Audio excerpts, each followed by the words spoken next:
to Bay Street.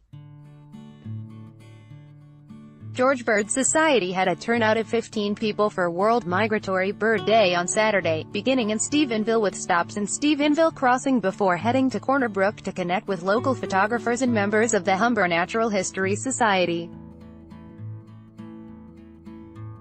Participants explored Pynn's Brook, Pasadena and Deer Lake while celebrating the return of migrating birds, with highlights of the day seeing Evening Grosbeak, white-crowned sparrow and the northern shoveler, along with the biggest surprise, a great egret, a rare visitor to western Newfoundland.